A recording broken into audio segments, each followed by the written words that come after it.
11 taon na akong nagtatrabaho sa customs. Nakakita na ako ng peking gatas na pinagtataguan ng droga. Nakakita na rin ako ng jacket na may perang tinahi sa 4-row. Lahat na yata ng klase ng diskarte, nakita ko na. Nung araw na yun, may isang estudyanteng galing abroad na dumaan sa security check. Ordinaryo lang ang malita niya. Maayos din naman siyang tingnan. Idinaan sa x-ray machine. Walang nakitang kakaiba. Hindi ko siya pinalusot. Pinabuksan ko ang malita. Sa isang tagong compartment, may 3 bato na tahimik na nakalagay. Alikabok, yung tipo na parang kung saan-saan mo lang mapupulot. Tinitigan ko ang mga yon ng 3 segundo. Hindi ako umimik. Kinuha ko ang radyo, at bumigkas ng isang code word. Pagkalipas ng 10 minuto. 11 taon na ako sa customs. Ang trabahong to, ang nag-alis ng lahat ng mga ilusyon ko sa buhay. Pero ito rin ang nagpatalas sa bawat kutob ko. Nakakita na ako ng isang ina na nagtago ng kontrabando sa loob ng lata ng gatas. Desperado ang tingin niya. Nakakita na ako ng negosyanteng nagtahi ng sandamakmak na dolyar sa loob ng lining ng jacket niya. Sakim ang mga mata niya. Nakakita na rin ako ng isang kabataang lumunok ng 12 ng kapsula. Para subukang ipuslit iyon gamit ang sarili niyang katawan. Ang mga mata niya, manhid, 11 taon. Napakarami ko nang nakitang mga tingin. At dahil doon, nahasa ang mga mata ko na basahin ang nasa likod ng bawat isa. Ngayon, naka-duty ako sa inspection counter number 6 nanograms T3 International Arrivals. Alas 3 ng hapon, sakto lang ang dami ng tao. Isang binatang lalaki na tulak-tulak ang isang silver na malita. Ang lumapit sa counter ko, isang ordinaryong binata, nakaputing t-shirt, maong, at may suot na salamin na itim ang frame. Mukhang estudyante, iniabot niya sa akin ang pasaporte niya. Bagong-bago ang pabalat, binuklat ko, Gao Yuan, 21 taong gulang, galing sa pag-aaral sa H country. Welcome back, tinatakan ko, ibinalik ko sa kanya ang pasaporte. Panatag ang kamay niya, malinis at maayos ang gupit ng mga kuko niya. Salamat, magalang siyang ngumiti, tinulak niya ang kanyang malita, handa nang maglakad papunta sa conveyor belt. Sandali lang po, sabi ko, huminto si Gao Yuan, lumingon siya sa akin, may tamang-tamang bahid ng pagtataka sa kanyang mga mata. Sir, kailangan pong dumaan ng bagahe ninyo sa x-ray machine. Sige, tumango siya, hindi siya nagpakita ng anumang pagkainip. Kusa niyang ipinatong ang malite sa conveyor belt. Masyadong maayos ang lahat, masyadong normal. Nakatitig ako sa screen ng monitor. Dinaanan ng x-ray ang malita. Mga damit, mga libro, ilang pakete ng mga produktong galing doon. Isang pangahit, malinaw, maayos, walang anumang kakaibang kapal o kainahinalang hugis. Ang kasamahan kong si Xiaoli sa x-ray ay sumenya sa akin. Isang hudyat, hindi ako gumalaw. Ang mga mata ko ay nakapako pa rin sa mukha ni Gao Yuan. Nakatayo lang siya sa kanyang pwesto. Tahimik na naghihintay. May bahagyang ngiti sa kanyang mukha. Pero ang hinlalaki ng kaliwang kamay niya, nang hindi namamalayan, ay mabilis na kinikiskis ang pangalawang buko ng kanyang hintuturo. Ulit, at ulit. Ito ay isang tipikal, na di sinasadyang kilos para subukang pakalmayan ng matinding kaba sa pamamagitan ng maliliit at paulit-ulit na galaw. Ano ang ikinakakaba niya? Sa isang maletang walang kahit anong problema. Sir, wala pong problema ang malita ninyo. Pwede na po kayong umalis. Paalala ni Xiaoli na nasa tabi. Tumango sa akin si Gao Yuan. Akmang kukunin na ang malita. Buksan ang malita. Hindi malakas ang boses ko. Pero malinaw. Natigilan si Xiaoli. Ang kamay ni Gao Yuan na kukunin na sana ang malita ay tumigil din sa ere. Nanigas ng isang saglitang ngiti sa kanyang mukha. Pero agad ding bumalik sa dati. Officer, di ba't sinabi nyo nang wala itong problema? Kalmado pa rin ang tono niya. Pero yung kaliwang kamay niyang kumikiskes sa hintuturo ay huminto. Nanigas ang mga kalamnan. Routine check lang. Makipagtulungan po kayo. Tiningnan ko siya sa mga mata. At inulit ko, buksan ang malita. Nagkatitigan kami ni Gao Yuan ng 3 segundo. Ibinaba niya ang kanyang tingin. Sige, inilipat niya ang malita sa inspection table. Ilagay ang password, at binuksan ito. Ang loob ng malita, tulad niya, ay malinis at maayos. Ang mga damit ay perpektong nakatupi, at nakalagay sa mga vacuum bag. Nakabalot ang mga libro, nakatambak sa isang sulok. Nagsuot ako ng guwantes. Sinimulan ko ang pag-inspeksyon. Isa-isa kong inilabas ang mga laman. Isa-isa kong hinalugog. Walang anumang nakita. Sa gilid, may mga pasahero ng pabulong na nagrereklamo. Iniisip nilang pinalalaki ko lang ang sitwasyon. Nag-aaksaya lang daw ako ng oras. Maging si Xiaoli ay halata na ang pagkailang. Iniisip niya sigurong masyado lang akong sensitibo ngayon. Ang gilid ng labi ni Gao Yuan ay muling sinilayan ng isang bahagyang ngiti. Iyon ay isang ngiti ng pagkapanatag. Hindi ko sila pinansin. Inilabas ko ang lahat ng laman ng malita. Pagkatapos, gamit ang mga buko ng aking daliri, marahan kong tinuktok ang panloob na sapin sa ilalim ng malita. Tog, malagom ang tunog. Nagangat ako ng tingin, at tumingin kay Gao Yuan. Ang ngiti sa kanyang mukha, tuluyan ng naglaho. Ang pumalit dito, ay ang matinding pamumutla. Buksan mo, sabi ko. Ano? Ang secret compartment ng malita. Halatang napalunok si Gao Yuan. Hindi ko alam na may secret compartment pala ang maletang to. Nagsimulang manuyo ang kanyang boses. Tatanungin kita ulit, buksan mo yan. Dumukot ako ng isang multi-tool na screwdriver mula sa ilalim ng inspection table. Tiningnan ni Gao Yuan ang hawak kong gamit. Nagsimulang manginig ang kanyang mga labi. Hindi siya gumalaw. Hindi na ako nagsayang ng salita. Gamit ang flathead ng screwdriver, isinuksok ko ito sa siwang ng sapin. At pinwersa itong buksan. Click! Sinungkit ko ang panloob na takip hanggang sa magkaroon ito ng siwang. Isang mahinang, amoy ng pinaghalong lupa at langis ang sumengga. Tinanggal ko ang buong panloob na takip. Sa lihim na kompartamento ng kahon, may nakalatag na makapal na espongha. Sa ibabaw ng espongha, may 3 eksaktong uka. Sa loob ng mga uka, tahimik na nakalagay ang 3 bato. Kulay abo at maalikabok. Hindi regular ang mga gilid nito. Sa unang tingin, para lang itong mga ordinaryong bato na mapupulot sa kahit saang tabing ilog. Lumapit si Xiao Li para sumilip. Halatang halata sa mukha niya ang pagkalito. Mga bato, para lang dito. Nagsimula na ring magbulungan ang mga pasahero sa paligid. Si Gao Yuan ay parang tuluyang nanghina. Nakasandal sa mesa ng inspeksyon. Habol ang paghinga. Nakatingin siya sa 3 bato. Puno ng takot ang kanyang mga mata. Hindi ko siya pinansin. Ang buo kong atensyon ay nakatuon sa 3 batong iyon. Initigin ko ang mga ito. 3 segundo. Pagkatapos, iniabot ko ang aking kamay. At kinuha ang isa sa mga ito. Malamig ang bato sa aking palad. Mabigat, magaspang ang ibabaw nito. May mga tuyo pang putik na nakadikit dito. Itinapat ko ito sa aking mga mata. Sa ilalim ng malakas na ilaw sa itaas ng mesa. Inikot-ikot ko ito sa isang partikular at napakaliit na anggulo. Sa ibabaw ng bato, may isang guhit na halos hindi makita ng mga mata. Isang sinulid ng lilang liwanag na mas manipis pa sa hibla ng buhok. Sa isang iglap, ang puso ko biglang bumigat. Ibinaba ko ang bato. Hindi ako umimik. Kinuha ko ang radyong nakasabit sa balikat ko. Hinawakan ko ito. Pinindot ang talk button. Ang ingay ng buong inspection hall. Tila biglang naglaho sa sandaling iyon. Matatag ang boses ko. Walang bahid ng kaba. Sinabi ko ang code na kami lang ni Captain Zhang Lei ang nakakaintindi. Station 6. Matigas ang bato. Isang segundong katahimikan sa radyo. Pagkatapos, narinig ang 2 matatag na salita ni Captain Zhang Lei. Roger. Pagkalipas ng 10 minuto, ang buong T3 terminal, lahat ng pasukan at labasan, ay ganap ng isinara. Ang nakabibinging tunog ng alarma. Umalingaw-ngaw sa buong lugar. Sa sandaling tumunog ang alarma, agad na nagkagulo ang buong inspection hall. Sigaw ng mga pasahero, iyak ng mga bata, mabilis na anunsyo mula sa airport para sa evacuation. Nagkahalo-halo ang lahat, napalumpasay sa sahig si Gao Yuan. Namumutla ang mukha, hindi ko siya pinansin. Agad kong ibinalik ang 3 bato sa false bottom ng malita. Itinakip ang panloob na sapin. Isinara ang malita. Pagkatapos, nilagyan ko ang malita ng highest level security seal. Matapos gawin ang lahat ng iyon, pumasok na ang mga fully armed na airport special police. At naglatag ng police line. Lahat, huwag gagalaw. Diyan lang kayo. Dinaig ng sigaw ng mga special police ang lahat ng ingay. Si Kapitan Zhang Lei, kasama ang 2 kasamahan mula sa Customs Anti-Smuggling Division, ay mabilis na lumapit sa akin. Ngayon ko lang nakita ang ganoong kaseryosong ekspresyon sa mukha niya. Litaw na litaw ang mga ugat sa kanyang noo. Zhou Anghai. Ang sitwasyon. Wala siyang sinayang na salita. Ang target, Gao Yuan. Lalaki, 21 taong gulang. Estudyanteng pabalik mula sa H country. Itinuro ko si Gao Yuan na nakahandusay sa sahig.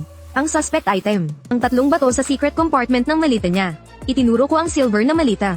Ginamit ko na. Matigas ang bato. Biglang nanliit ang mga mata ni Zhang Lei. Matigas ang bato. Ang code word na yan, sa internal system ng customs, ay katumbas ng pinakamataas na antas ng banta sa pambansang seguridad. Ang ganitong level ng alerto, sa sandaling matrigger, ay nangangahulugang posibleng may nagaganap na smuggling na sapat para yanijin ang mga pangunahing interes ng bansa. Ang autoridad para hawakan ito, ay lampas na sa sakop ng customs. Kailangang i-report agad sa National Security Department, at sila na ang hahawak sa kaso. 7 taon na kaming magkatrabaho ni Zhang Lei. Ang code word na ito, minsan ay hindi ko ginamit. Alam niyang hindi ako magbibiro tungkol sa ganitong bagay. Sigurado ka, napakababa ng boses ni Zhang Lei. 100%, sagot ko, hindi na siya nagtanong pa. Agad niyang kinuha ang encrypted phone. At may tinawagang numero. Ako si Zhang Lei mula sa Capital Airport Customs. I activate, Anshi, plano. Natagpuan ang target sa checkpoint 6 nanograms T3 terminal. Customs, humihingi ng agarang suporta mula sa National Security Department. Ibinaba ang telepono. Itinayo ng 2 kasamahan mula sa Anti-Smuggling Division si Gao Yuan mula sa sahig. At pinusesan, yung silver na malita, ay inilagay sa loob ng isang espesyal na metal na bomb-proof case. Ang lahat ay nangyayari sa isang tensyonado ngunit mabilis at maayos na paraan. Wala pang 20 minuto, 3 itim na sedan, ang dumaan diretso sa special access lane ng airport, at nagtuloy sa Tarmac 7. Mula sa sasakyan ay bumaba ang isang grupo ng mga taong nakasuot ng itim na suit, na may matalim na presensya. Ang namumuna sa kanila ay isang babae, humigit kumulang 30 taong gulang. Maikli ang buhok, kasing talon ng patalim ang kanyang mga titig. Wala siyang suot na kahit anong ID. Pero sa sandaling dumating siya, ang hepe ng airport security ay kusang lumapit, at sumalo daw sa kanya. Dumiretso siya kay Zhang Lei. National Security Department, Xiao Wenjun. Ako ang in charge sa insidenteng ito. Ang boses niya, tulad ng kanyang mga titig, ay malamig at matigas. Customs, Zonglei. Nasaan ang sospek at ang ebidensya? Tanong ni Xiao Wenjun. Itinuro ni Zonglei si Gao Yuan na isinasakay na sa armored car ng Special Police. At ang metal na kahon na hiwalay na iniingatan. Sino ang unang nakakita? Dumaan ang tingin ni Xiao Wenjun sa aming lahat. Humakbang ako pasulong. Ilang segundo siyang nakatitig sa akin. Para bang sinusuri niya ako gamit ang x-ray. Sabihin mo kung anong nangyari, model. Ikinwento ko ang lahat mula sa pagpunta ni Gao Yuan sa harap ng counter ko. Hanggang sa matuklasan ko ang mga bato. Mabilis at direkta kong isinalaysay ang lahat. Kasama na ang pagbasa ko sa mga micro-expression niya. At pati na ang pagsusuri ko sa kahon. Binuksan mo ang sikretong compartment. At nakita mo ang mga bato. Pinutol ako ni Xiao Wenjun. Tapos, nireport mo na agad bilang banta sa pambansang seguridad. Oo, ano ang basehan mo para sabihing banta sa pambansang seguridad ang tatlong ordinaryong bato na yon? Kutob, sabi ko, kutob. Isang malamig na ngiti ang lumitaw sa mga labi ni Xiao Wenjun. Na may halong hayagang pang-uuyam. Officer Zuang, ganun ba? Alam mo ba na dahil sa isang kutob mo, napahinto ang operasyon ng buong Capital Airport? At alam mo ba kung gaano kalaki ang magiging pinsala nito sa ekonomiya? Alam mo ba kung ilang international flights ang napilitang lumapag sa ibang syudad ngayon? Alam mo ba na kapag napatunayang false alarm lang pala ito, anong responsibilidad ang kailangan mong harapin? Sunod-sunod ang mga tanong niya. Parang mga bala na tumatama sa akin. Hindi ako umatras. Sinalubong ko ang tingin niya. Alam ko, itinataya mo ang iyong karera at kinabukasan. Sa kutob mo, hindi ko kailangang tumaya. Sabi ko, bawat salita, dahil nakita ko ang lilang kislap.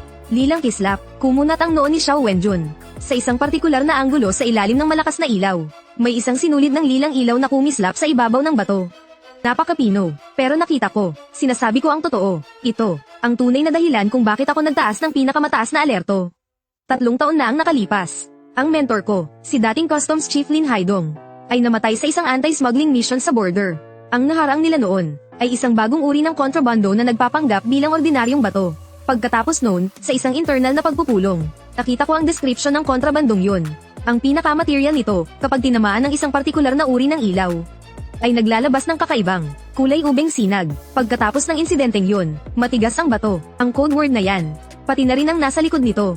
Ang bato, na contingency plan, ay noon lang formal na itinatag.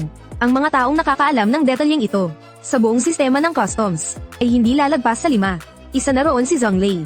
Nang marinig niya, ang purple light, ang dalawang salitang yun, nagbago rin ang ekspresyon niya. Halatang walang alam si Xiao Wenjun sa totoong kwento. Ngumisi siya ng malamig. Purple light, Officer Zuang, masyado kayatang nagbabasa ng nobela. Ikinumpas niya ang kanyang kamay. Dalhin ang ebidensya sa isolation and testing room. Ipa-analyze agad sa tech team. Dalhin ang suspect sa interrogation room. Ako mismo ang mag-iinteroga. Agad na kumilos ang mga tauhan niya. Captain Zong, humarap si Xiao Wenjun kay Zonglei. Kailangan kong hiramin ang isa sa mga interrogation room nyo dito sa customs. At isa pa, itong si Officer Zuang. Bago ako magkaroon ng conclusion, hindi siya pwedeng umalis ng airport. Kailangang handa siyang makipag-cooperate sa investigasyon anumang oras. Pagkatapos niyang magsalita, agad siyang tumalikod at umalis. Ang mga takong niya ay tumatama sa sahig, na gumagawa ng matinis at malakas na tunog. Tinapat ni Zonglei ang balikat ko. Komplikado ang tingin niya. Zuang Hai, Captain, itataya ko ang uniformeng ito. Pinutol ko ang sasabihin niya. Napabuntong hininga si Zonglei. At hindi na umimik pa. Ang sumunod na ilang oras, ay isang napakatagal na paghihirap. Inilagay ako sa isang maliit na lounge. May 2 special police na nagbabantay sa pinto. Bawal kong gamitin ang cellphone ko. Bawal makipag-ugnayan sa labas. Dahan-daang lumipas ang bawat minuto at segundo. Sa labas ng bintana, sumapit ang gabi. Nananatiling naka-lockdown ang Terminal T lockdown. Walang katao-tao sa tarmac lockdown, body search lockdown. Parang ghost town sa sobrang tahimik lockdown. Nai-imagine ko na, nagkakagulo na sa labas. Pero ang puso ko, ay kakaibang kalmado. Naniniwala ako sa nakita ng mga mata ko. At mas naniniwala ako sa master ko. Hanggang hating gabi, marahas na itinulak pabukas ang pinto ng lounge. Pumasok si Xiao Wenjun. Mas malamig pa ang itsura niya kaysa kanina. May pigil na galit sa kanyang mga mata. Inilabas niya ang isang dokumento. At malakas na ibinagsak sa mesa sa harap ko. Officer Zuang, mas mabuting magpaliwanag ka sa akin. Kinuha ko ang dokumento. Ito ang initial na report mula sa technical team. Sa bahagi ng conclusion ng report, tila tumusok sa mata ko ang mga salitang nakabold at itim. Isinumiteng Sample A. Pagsusuri ng component gamit ang light spectral analysis. Pagsusuri sa mga sangkap. Pagsusuri sa radiation. Walang nakitang anumang abnormalidad. Ang pangunahing sangkap ay granite. Conclusion. Ordinaryong bato. Ang utak ko, hamugong, nang malakas. Paanong nangyari yun? Ininteroga ng mga tauhan ko si Gao Yuan ng 8 oras. Ang boses ni Xiao Wenjun ay kasing lamig ng yelo. Iisa lang ang sinabi niya mula simula hanggang dulo. Nakuha raw niya yon noong nagbabakasyon siya sa Country H. Isang bato na pinulot niya sa tabi ng ilog. Nagandahan daw siya, kaya inuwi niya bilang souvenir. ang mga social connection niya, ang family background niya. Hinalugog namin ang lahat, malinis na malinis. Ngayon, lahat ng ebidensya ay tumuturo sa iisang bagay. Yumuko si Xiao Wenjun, itinukod ang dalawang kamay sa mesa, at titig na titig sakin. Nagsisinungaling ka. Hindi, medyo paus ang boses ko. Paano yung violet na ilaw? Ginamit ng tech team namin ang pinakamodernong kagamitan sa buong bansa. Pinaligtad at sinuri namin ng 7 ulit ang 3 batong yun. Kahit isang hibla ng kulay violet, wala kaming nakita. Zhu Anghai, halos pasiga na siya. Bibigyan kita ng 12 oras. Simula ngayon, hanggang alas 12 ng tanghali bukas. Kailangan mong maglabas ng matibay na ebidensya na banta sa seguridad ng bansa ang 3 batong yun. O kung hindi, paghanda ka ng humarap sa military court. Dahil sa tinatawag mong kutob, dahil sa violet na ilaw model. Pinalampas natin ang pinakamagandang pagkakataon para makahuli ng isa pang malaking isda. Ngayon, magkulong ka sa confinement room. At pag-isipan mong mabuti kung paano mo papatunayan na hindi ka isang baliw na nagpapapansin lang. Mabilis at malakas ang pagtaas-baba ng dibdib niya. Halatang-halata na sukdulan na ang galit niya. Pumasok ang 2 special police. Hinawakan nila ako sa magkabilang braso. Hindi ako pumalag. Gulong-gulo ang isipan ko. Imposible. Kitang-kita ko ang lilang liwanag na yon. At ang litrato mula sa internal briefing 3 taon na ang nakalipas. Ay parehong-pareho. Saan ba talaga nagkamali? Ikinulong ako sa isang confinement room na walang bintana. Isang bakal na kama lang ang laman ng kwarto. Umupo ako. Pinilit kong papalmayan ang sarili ko. Paulit-ulit kong binabalikan sa isip ang lahat ng nangyari kaninang hapon. Sigaw Yuan. Ang ekspresyon niya. Ang mga kilos niya. Teka. Ang kaliwang kamay niya. Yung pagkuskus niya sa hintuturo niya. Bigla akong may naalala, noong binubuksan ang taguan, sa sandaling makita ko ang bato, nasa sukdulan ng kaba niya. Pero noong kinuha ko ang bato, tinutukan ng malakas na ilaw. Ang ekspresyon niya, bukod sa takot, parang, may halong iba pang emosyon. Ano yon? Ipinikit ko ang mga mata ko. Pilit na hinahanap sa aking alaala ang imaheng yon. Ayon, ginhawa, noong nakita niya akong gumagamit ng ordinaryong flashlight sa bato. At wala akong nakitang kahit anong kakaiba. Ang ekspresyon niya, sa sandaling yon, ay parang nakahinga siya ng maluwag. Anong ikinagaan ng loob niya? Na mali ang ginamit kong ilaw. Bigla akong napatayo mula sa kama. Sumugod ako sa pinto, at malakas na kinalampag ang bakal na pinto. Buksan niyo. Gusto kong makita si Xiao Wenjun. Kailangan kong suriin ulit ang ebidensya. Alam ko na kung nasaan ang problema. Bumukas ang bakal na pinto ng selda. Nakatayo sa may pinto, si Captain Zhang Lei. Pagod na pagod ang itsura niya. Namumula ang mga mata niya. Halatang hindi natulog buong gabi. Captain, sumama ka sa akin. Pinutol niya ang sasabihin ko. Tumalikod siya at naglakad. Sumunod ako sa likod niya. Habang binabagtas ang mahabang pasilyo. Yung report ng technical team. Nabasa ko na rin. Mabigat ang boses ni Zhang Lei. Zhu Anghai, itong nangyari ngayon. Masyado nang lumaki ang gulo. Captain, hindi ako nagsisinungaling. Agad kong sinabi, wala sa bato ang problema. Nasa ilaw. Anong ilaw? Yung internal report tungkol sa insidente ng master ko. Pinanood ko na yon ng paulit-ulit, mahigit 10 beses. May nabanggit sa report na yung kulay ubeng sinag ay hindi lumalabas sa lahat ng klase ng ilaw. Nagre-react lang yun sa isang napaka-espesyal na narrowband na ilaw. Yung frequency na yun, noon palang nagiging matagumpay sa mga eksperimento dito sa bansa. Isang optical frequency band na ganap na kumpidensyal. Ang mga karaniwang detection equipment, hinding-hindi kayang aiton sa parameter na yan. Huminto sa paglalakad si Zhang Lei. Tumingon siya, at titig na titig siya sa akin. Gaano ka kasigurado? 100%. Walang alinlangan kong sagot, na nahimik si Zhang Lei ng ilang segundo. Kinuha ang kanyang cellphone, at muling tinawagan ang naka-encrypt na numero na iyon. Sa pagkakataong ito, wala siyang masyadong sinabi. Ang tanging ginawa niya ay ang mga sinabi ko.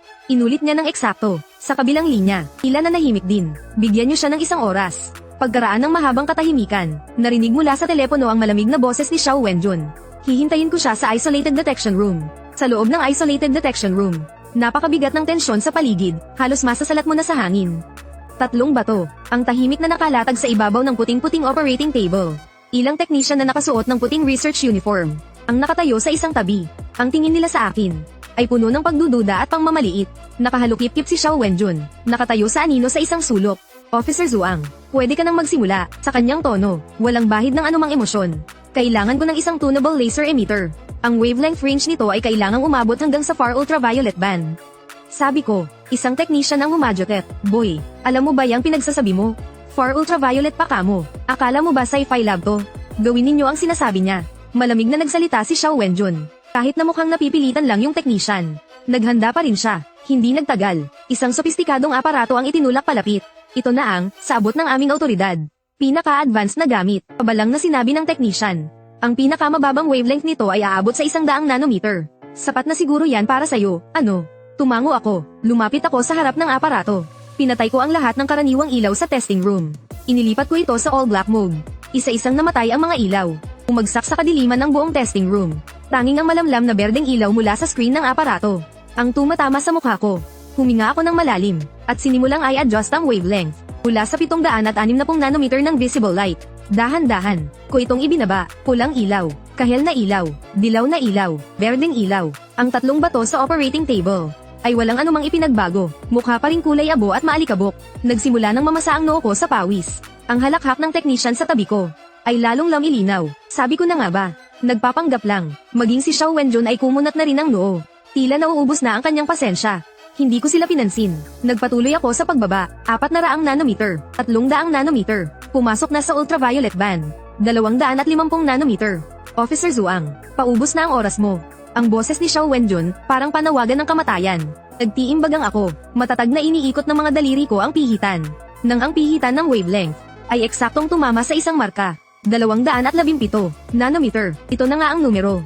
3 taon na ang nakalipas. Sa report ni Hepe Guan, iyong numerong saglit lang na lumitaw, na minarkahan bilang isang experimental parameter. Ang numerong iyon, uminto ang kamay ko, tumingala ako, tumingin sa control panel. Isang himala ang nangyari sa ilalim ng sinag ng ultraviolet beam sa espesyal na frequency band na iyon. Ang tatlong bato na dati mukhang ordinaryo lang, ay para bang binigyan ng buhay.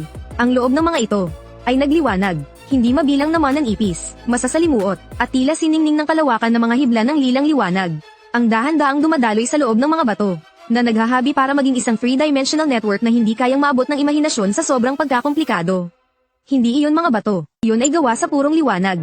Isang pinaliit na universo. Ang buong testing room ay biglang nabalot ng nakabibinging katahimikan. Lahat sila ay natulala sa napakaganda ngunit kakatwang tanawin sa kanilang harapan. At hindi na makapagsalita sa gulat. Iyong ilang mga technician, nakanganga na halos kasya na ang isang itlog sa kanilang bibig. Halos lumuwa na ang kanilang mga mata. Diyos ko, anong bagay to? Mula sa isang sulok, biglang lumabas si Xiao Wenjun mula sa dilim. Nagmamadali siyang lumapit sa control panel. At tiningnan ang tatlong bato na parabang nabuhay. Puno ng gulat at hindi makapaniwala ang mga mata niya. Bigla siyang lumingon, tumingin sa akin. Sa mga mata niya, wala na ang dating pangmamaliit at pangungutya. Ang pumalit dito, để anh có được sự tin tưởng của Thẩm Hổ, để anh có được sự tin tưởng của Thẩm Hổ. Hướng Thiên quyết định tạm thời không rời khỏi Kim Thành. Hướng Thiên quyết định tạm thời không rời khỏi Kim Thành. dapat sana'y masaya ako. Wala akong maramdamang kahit kaunting saya. Wala akong maramdamang kahit kaunting saya. Pagod lang ang nararamdaman ko. Pagod lang ang nararamdaman ko. Iyon ang naging pinakamalaking balita sa aming building. Còn Trì Thụy thì đi cùng Đại Vinh dạo hội chùa. Niềm vui trong lòng không sao che giấu được. Niềm vui trong lòng không sao che giấu được. Hindi na muling lumabas ng bahay si Aling Wang. Bỗng nhiên anh nhìn thấy một tiệm chụp ảnh. Minsan ay nag-message sa akin si Zhang Wei. Minsan ay nag-message sa akin si Zhang Wei. Minsan ay nag-message sa akin si Zhang Wei. Minsan ay nag-message sa akin si Zhang Wei. Minsan ay nag-message sa akin si Zhang Wei. Nên đã không từ chối anh. Sumagot lang ako ng, sige, good luck. Hướng Thiên lập tức nổi cơn ghen. Anh lấy cớ công việc ra để sỉ nhục Trì Thụy một trận. Anh lấy cớ công việc ra để sỉ nhục Trì Thụy một trận. Tuwing umaga, Vội giải thích rằng chỉ tình cờ gặp Trì Thụy. nasa tamang oras ang katok ng tagahatid ng gatas. Nasa tamang oras ang katok ng tagahatid ng gatas. Nasa tamang oras ang katok ng tagahatid ng gatas. Hindi ko na kailangang mag